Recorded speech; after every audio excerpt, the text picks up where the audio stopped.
Hey everyone, welcome back to Wealth Wednesdays. My name is Janine Rogan and I am the CEO of the Wealth Building Academy. And today we're talking about how the US system is designed to screw over women.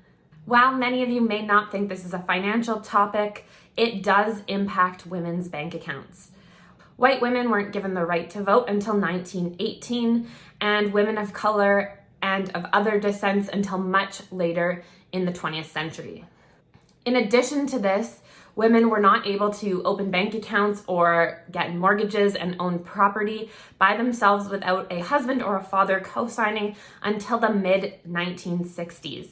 This has disproportionately spread the wealth to predominantly white men in our society, and we can see this by looking at the gender wealth gap.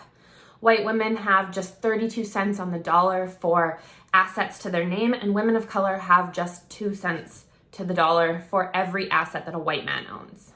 In the US, there is a lack of maternity and parental leave available for parents, which again disproportionately hurts women and makes it impossible for them to raise a family and work.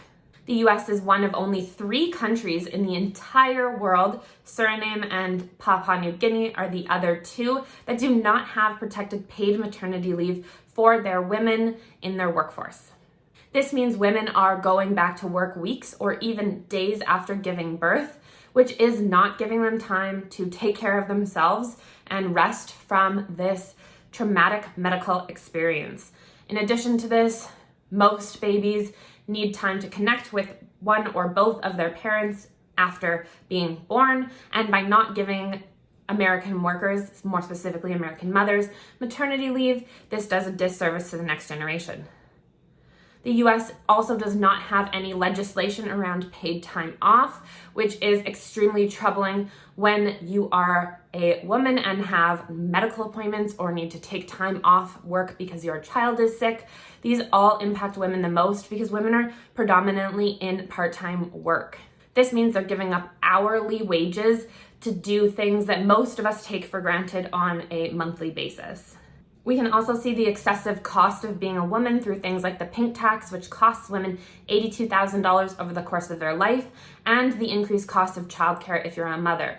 The average cost of childcare is well over $1,000 in many major cities across the US, and we see things like formula shortages and the price gouging that goes along with this. But don't worry, we still have the ability to make sure that we're not going to run out of beer. At the end of the day, the cards are stacked against women in the US, and personally, it's not a country that I would probably want to live in as a woman or as a mother.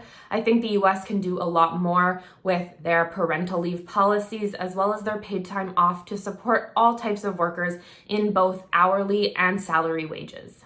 If you enjoyed this video, please give it a thumbs up and subscribe to my channel, and I will see you next week for the next installment of Wealth Wednesdays.